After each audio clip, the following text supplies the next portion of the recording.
Hello champions. स्वागत है आपका चैंपियन स्क्वायर के करंट अफेयर्स के प्रोग्राम में। यह प्रोग्राम आपके एमपीपीएससी की प्रिपरेशन में आइसिंग ऑन द केक का काम करेगा। कैसे? क्योंकि आपकी एमपीपीएससी का जो 3 चरणों में एग्जाम होता है या फिर ये 3 लेवल एग्जामिनेशन है, प्रीलिम्स, मेंस और इंटरव्यू में मोस्टली स्टूडेंट्स को प्रॉब्लम आती है कि मैम हम करंट अफेयर्स या न्यूज़पेपर किस प्रकार से पढ़ें ताकि हम उसको प्रीलिम्स से रिलेट कर सके या मेंस से रिलेट करें या इंटरव्यू में क्या इंपॉर्टेंट है वो पता नहीं होता है। तो उसी चीज को ध्यान में रखते हुए चैंपियन स्क्वायर अपना करंट अफेयर्स प्रोग्राम लेकर आया है। नॉर्मली आप बहुत जगह करंट अफेयर्स देखते हैं, लेकिन इस प्रोग्राम में आपको इस करंट अफेयर्स का कहाँ यूज करना है, कैसे यूज करना है और इसको किस तरीके से डील करना है आपके इंटरव्यू के सेगमेंट में, उससे रिलेटेड आपको प्रॉपरली इंफॉर्मेशन दी जाएगी। तो विदाउट एनी डिले स्टार्ट करते हैं हमारे आज के टॉपिक के। आज का टॉपिक है हमारे पेपर 3 से रिलेटेड, जो मेंस पॉइंट ऑफ व्यू से, और पेपर 3 के साथ साथ ये हमारे प्रीलिम्स के भी जो साइंस वाली यूनिट है, unit 7, prelims point of view की यूनिट 7, उससे भी रिलेटेड टॉपिक है। ठीक है, सो इन दोनों का रिलेवेंस है। अगर हम पेपर 3 की बात करते हैं तो पेपर 3 में जो हमारा सेगमेंट है, कौन सा? टेक्नोलॉजी। ठीक है, टेक्नोलॉजी और स्पेशली बायोटेक्नोलॉजी का जो सेगमेंट है, ठीक है, बायोटेक, उससे रिलेटेड रहेगा। और साथ ही साथ आपका जो इकोनॉमी में पोर्शन है और कुछ सेगमेंट्स जो ज्योग्राफी में है, जिसको हम कहते हैं, हमारा अगर टॉपिक ही लिया जाए तो जो एग्रीकल्चर वाला सेगमेंट है, उस सेगमेंट में भी आपको ये हेल्पफुल रहेगा अगर आपको इनोवेशन इन एग्रीकल्चर या फिर प्रोडक्शन कैसे बढ़ाना है या फिर एग्रीकल्चर से रिलेटेड जो टॉपिक है, मैं अभी आगे जैसे समझाऊंगी आपको बता दूंगी उसको कैसे यूज करना है। ठीक है, सो उससे रिलेटेड ये टॉपिक है। टॉपिक क्या है? 2 new genome edited rice varieties. ठीक है, जीनोम एडिटिव मतलब चावल की 2 नई प्रजातियां, ठीक है, जिनको जेनेटिक इंजीनियर के माध्यम से डेवलप किया गया है। ठीक है, ये वर्ल्ड में, ठीक है, फर्स्ट इन द वर्ल्ड। कौन बोल रहा है? अनाउंसमेंट, देश में विकसित विश्व की पहली 2 जीनोम संपादित चावल किस्मों की घोषणा। ठीक है, ये अभी रिसेंटली 4 मई को हमारे जो कृषि मंत्री हैं माननीय श्री शिवराज सिंह चौहान जी, उनके द्वारा ये अनाउंस करी गई है कि विश्व में पहली हमारी इंडिया ने खुद इंडिजियसली इसको डेवलप की गई है। ये 2 वैरायटीज हैं। ठीक है, इन 2 वैरायटीज का नाम क्या है? ठीक है, अगर नाम पे अगर हम आते हैं तो 2 नाम है इनके। एक है इनका, इसको यहाँ क्लियर नहीं दिखेगा, आपको नेक्स्ट स्लाइड में दिख जाएगा, एक कमला है, एक है डीएसटी राइस 1। ठीक है, तो इन 2 वैरायटीज का यहाँ पर डेवलपमेंट किया गया है। ठीक है, अब आते हैं प्रॉपरली, ये आप देख सकते हैं प्रॉपर यहाँ पर नाम क्लियर है। कमला एक वैरायटी ये है और एक वैरायटी है पूसा डीएसटी राइस 1। तो सबसे पहले यहाँ पर हमारा जो प्रीलिम्स फैक्ट है यही आ गया कि आपको अगर क्वेश्चन आता है प्रीलिम्स में कि व्हाट इज कमला, ठीक है, पूसा डीएसटी, तो आप इजीली रिकॉग्नाइज कर सकते हैं, गैस कर सकते हैं कि ये किसी क्रॉप से रिलेटेड वैरायटी का नाम है। लेकिन अगर कमला आता है तो ये व्हीट की वैरायटी है, राइस की वैरायटी है, इस प्रकार से क्वेश्चन आ सकता है।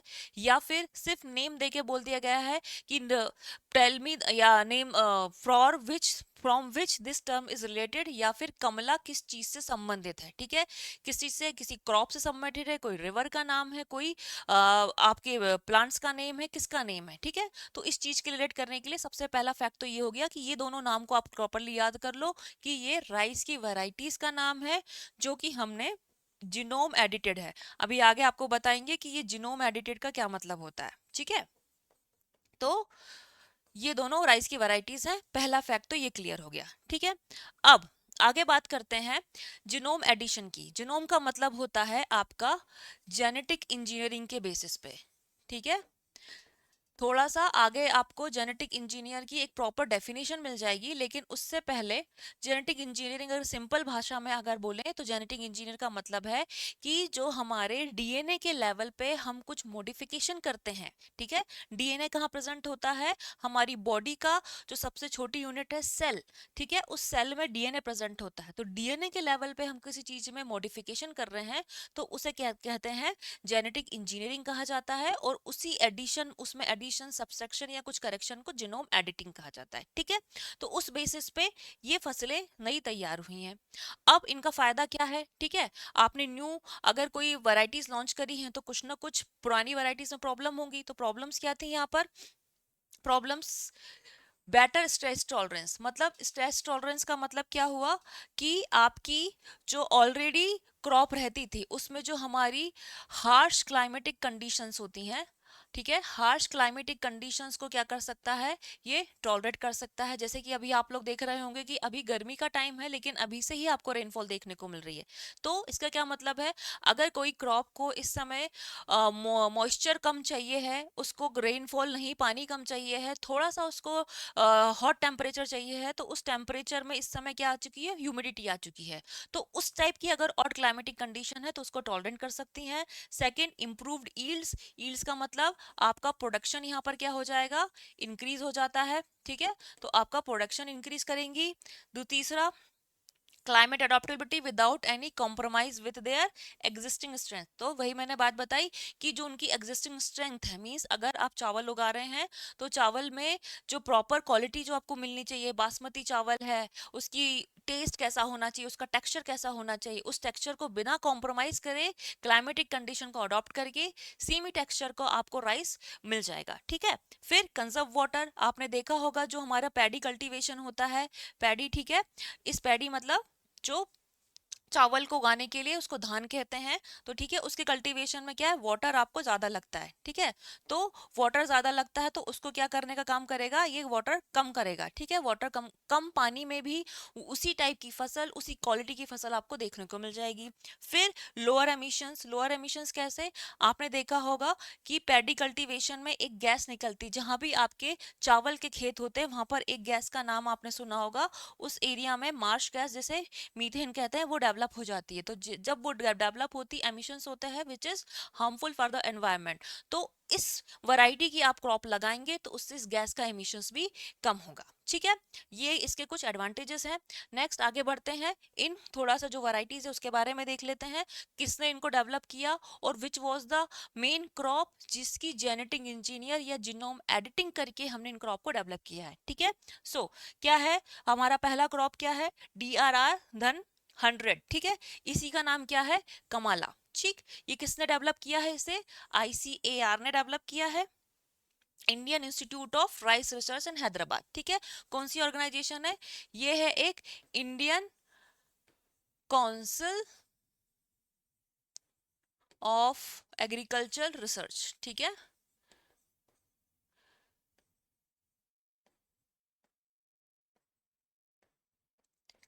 इसने डेवलप करा है इसे, उसके साथ साथ इंडियन इंस्टीट्यूट ऑफ रिसर्च, ठीक है। इंडियन इंस्टीट्यूट ऑफ रिसर्च कहाँ पर है, Indian institute of research is in Hyderabad, ठीक।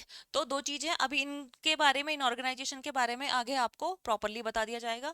नेक्स्ट क्या करते हैं, जो आपको भी शुरुआत एडवांटेजेस बताए वही एडवांटेजेस है, higher yields, improved drought tolerance and early maturity, ठीक है। इसमें जो अर्ली मैच्योरिटी वाली कंडीशन है, क्या है, आपका किसी भी क्रॉप का एक मैच्योर टाइम पीरियड रहता है। मैच्योर टाइम पीरियड का मतलब कि इस समय इतना उगाओगे, इतने ड्यूरेशन के बाद ये आपको प्रॉपर फसल देना स्टार्ट कर देता है। तो जैसे फॉर एग्जांपल आपके राइस की अगर मैच्योरिटी का टाइम 150 डेज है, तो उसको कम करके 130 या 120 डेज में भी आप राइस की या फिर अपनी पूरी जो चावल की फसल है वो ले सकते हैं, ठीक है। सो इसका मैच्योरिटी टाइम मतलब जिस जिस टाइम पे हम प्रॉपर फसल ले सकते हैं वो टाइम इसने कम कर दिया। इसकी ओरिजिनल फसल क्या थी, संबा महशूर VPT 5204। तो अगर आपका ये वाला वर्ड भी प्रीलिम्स पॉइंट ऑफ व्यू से आता है तो इसको भी यूज आपको याद रखना है कि ये क्या है, ये भी एक राइस की वैरायटी है, ठीक है। फिर इसको कैसे डेवलप करा है, genome editing technology to increase grain numbers per panicle, ठीक है। जीनोम एडिटिंग तो हमने ऑलरेडी बता दिया है।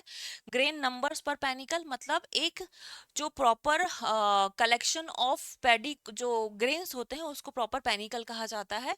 तो उसमें आपके पहले जितने उगाने पे जितना पैनिकल या पूरा एक बड़ा सा क्या कहना चाहिए एक बॉल में जितने आते थे, उसका जो क्वांटिटी है वो इस टाइप की वैरायटी से क्या हो जाती है, इंक्रीज हो जाएगी, ठीक है। तो यहाँ पर आपका मेंस और प्रीलिम्स पॉइंट से अगर 2 मार्कर में आता है, कमाला पे आप 2 मार्क्स में कुछ क्वेश्चन आंसर लिखिए, तो इन 3 पॉइंट्स पे आपका सफिशिएंट आंसर लिख सकते हैं, ठीक है। नेक्स्ट वैरायटी हमारी क्या है, पूसा DST राइस 1, ठीक है। ये भी किसने डेवलप करा है, Indian council of agriculture research plus IAR Delhi, ठीक है। ये दो ऑर्गेनाइजेशन है, दोनों अलग अलग ऑर्गेनाइजेशन, उसमें IIRR था, यहाँ पर IARI है, ठीक है। आगे पढ़ेंगे कौन कौन से ऑर्गेनाइजेशन है, ठीक है। इसने क्या बोल रहे हैं, ये भी drought and salt tolerance, resilience to harsh soil and climatic condition. इसकी क्या है, सॉल्ट टॉलरेंस। सॉल्ट टॉलरेंस का मतलब क्या होता है कि जो हमारी सॉइल सेलाइन हो जाती है, ठीक है, सेलाइन नेचर की जो सॉइल है उसमें भी इस क्रॉप को हम क्या कर सकते हैं, कल्टीवेट कर सकते हैं, ठीक है। जो सॉल्टी होती है या फिर जो सॉइल का उसमें सैलिनिटी आ जाती है, सॉइल सैलिनिटी आने के बाद प्रोडक्शन कम होता है, ठीक है। क्रॉप को उगाना आसान नहीं होता है। तो लेकिन ये वाला जो है स्पेशली राइस या फिर पैडी, तो उसको भी यहाँ पर ये वाला डील कर सकता है। इसका जो ओरिजिनल नेम है या जिसपे हमने जीनोम एडिटिंग है वो है M2U1010, और ये इसको डेवलप करा है साइट डायरेक्टेड न्यूक्लियस या जीनोम एडिटिंग, ठीक है। आपको इतना पढ़ने की जरूरत नहीं है, सिंपल इनको जीनोम एडिटिंग से आप इनको याद रखिए, ठीक है। नेक्स्ट आते हैं, सिंपल सी बात है, कुछ एक फैक्ट्स जो आपको पैडी कल्टीवेशन से रिलेटेड है, जो आप अपने एग्रीकल्चर में या फिर राइस कल्टीवेशन से, इन फैक्ट्स को आप अपनी मेंस आंसर राइटिंग में यूज कर सकते हैं कि why there is more rice production in the country, या फिर राइस प्रोडक्शन का डेटा अगर आपको कहीं लिखना हो तो इनको यूज कर सकते हैं। पहला क्या, राइस जो है वो हमारा खरीफ सीजन का क्रॉप है। खरीफ सीजन का क्रॉप मतलब कि ये जून जुलाई के टाइम पे क्या करते हैं, जब रेनी सीजन होता है तब इसका क्या करते हैं, हम इनको सो करते हैं, ठीक है। तब इनको क्या जाता है, उगाया जाता है। और इनको हम कब रीप करते हैं या फिर इनकी फसल को कब काटा जाता है, आपका अक्टूबर या सितंबर अक्टूबर के टाइम पे, जब थोड़ा सा विंटर आने से पहले का जो टाइम पीरियड होता है उस समय में हम चावल की फसल काटते हैं। खरीफ सीजन का क्रॉप है, ठीक है। अब ये 1/3 of the total area under grain corn, जितने भी हम ग्रेन्स उगाते हैं जैसे कि गेहूं चावल जितना उगाते हैं, उनमें 1/3 एरिया किसके पास है, अपने धान उगाने वाला है, ठीक है। ये 40% of the countries food grain basket, ठीक है। तो कितना परसेंट, मतलब 40% तो राइस कल्टीवेशन में ही हमारा इंडिया का जाता है, ठीक। और फूड सिक्योरिटी के लिए सबसे ज्यादा इंपॉर्टेंट है। सबसे इंपॉर्टेंट फैक्ट जो प्रीलिम्स पॉइंट ऑफ से पूछा जाता है कि which state has the highest production of rice, which country has the highest production of rice, मतलब कि सबसे ज्यादा प्रोडक्शन राइस का किस स्टेट में होता है, रैंक 1 कौन है, देश में रैंक 1 कौन है, और हमारे ग्लोबल लेवल पे या फिर वर्ल्ड लेवल पे विश्व में सबसे ज्यादा रैंकिंग किसकी है, ठीक है। तो आप कमेंट करके बताइए कि विश्व में सबसे ज्यादा चावल उत्पादन में किस किस देश की बढ़त है, या सबसे ज्यादा चावल उत्पादन किस देश में किया जाता है, ठीक है। तो इसको आप थोड़ा सा बताएंगे आगे। ये फैक्ट आप अपने एग्रीकल्चर पॉइंट ऑफ व्यू से या फिर किसी भी राइस रिलेटेड या क्रॉप रिलेटेड चीज अगर आपको लिखना है तो वहां पर नहीं इसको यूज कर सकते हैं, ठीक है। फिर कुछ टर्मिनोलॉजीज जो हमने यूज करी उनकी छोटी छोटी डेफिनेशन देख लेते हैं। ये हमारे साइंस के पेपर में मोस्टली आ जाती है, जो आपका बेसिक कॉन्सेप्ट ऑफ साइंस है उस वाले पोर्शन से रिलेटेड कुछ चीजें हैं, और कुछ इंस्टीट्यूशन से रिलेटेड, ठीक है। जीनोम एडिटिंग क्या है, technology that allow scientist to make specific changes to organisms DNA, ठीक है। क्या करते हैं इसमें, एडिंग, रिमूविंग और अल्टरिंग, ठीक है। हमारा जो DNA में प्रॉपर क्रोमोसोम्स प्रेजेंट होते हैं उसमें आप कुछ चेंजेस लाके उसको ऐड करके उसको निकाल के उसमें कुछ एक पॉइंट में आप कुछ ऐड कर रहे हो, एक पॉइंट को लगा के दो लोगों को मिला रहे हो, तो इन सब टेक्निक्स को क्या कहा जाता है, जेनेटिक इंजीनियरिंग, ठीक है। अब इसमें एक ICAR है, ICAR इज वेरी इंपॉर्टेंट। क्या है, मैंने अभी आपको बताया था, Indian council of agriculture research. क्या करते हैं, ये responsible for coordinating agriculture education and research in India. Main important, इसका जो स्टेब्लिशमेंट ईयर है वो आपको याद रखना है, 1929, 16 जुलाई 1929, and it is headquartered at New Delhi, ठीक है। ये क्वेश्चन आपका और जो ऑर्गेनाइजेशन वाला पोर्शन है उससे रिलेटेड है। नेक्स्ट हमने पढ़ा IIRR, ये क्या है, इंडियन इंस्टीट्यूट ऑफ क्या है, राइस रिसर्च, ठीक है। ये क्या कर रहा है, it is an part of ICAR, ठीक है। Indian council of agriculture research का पार्ट है, उसी का एक विंग है। ये रिसर्च करके जो अपना डेटा है वो ICAR से क्या करता है, उसको प्रोवाइड करता है, उसके बेसिस पे आपको जो इन्फॉर्मेशन है या रिसर्च को फिर ऑथराइज किया जाता है। तो it is an part of ICAR which was establish in 1965, और इसका हेडक्वार्टर कहाँ है, आपका हैदराबाद में है, ठीक है। फिर आता है Indian agriculture research institute, IARI, ठीक है। IARI अभी हमने जो हमारा सेकंड वाला वेराइटीज था पूसा DST1, उसको डेवलप करने में हेल्प करा है। इसको पूसा भी कहा जाता है। इसको पूसा इसलिए कहा जाता है क्योंकि जो ओरिजिनल इसका सेटअप था वो कहाँ पर था, शुरुआत में बिहार का एक प्लेस है, ठीक है, बिहार में एक प्लेस है क्या, पूसा, तो वहां ये सेटअप हुआ था, इस वजह से इसको पूसा कहा जाता है। Originally it was in Bihar, but now days इसका हेडक्वार्टर कहाँ पर है, न्यू दिल्ली में। कब एस्टेब्लिश हुआ है, 1905 में।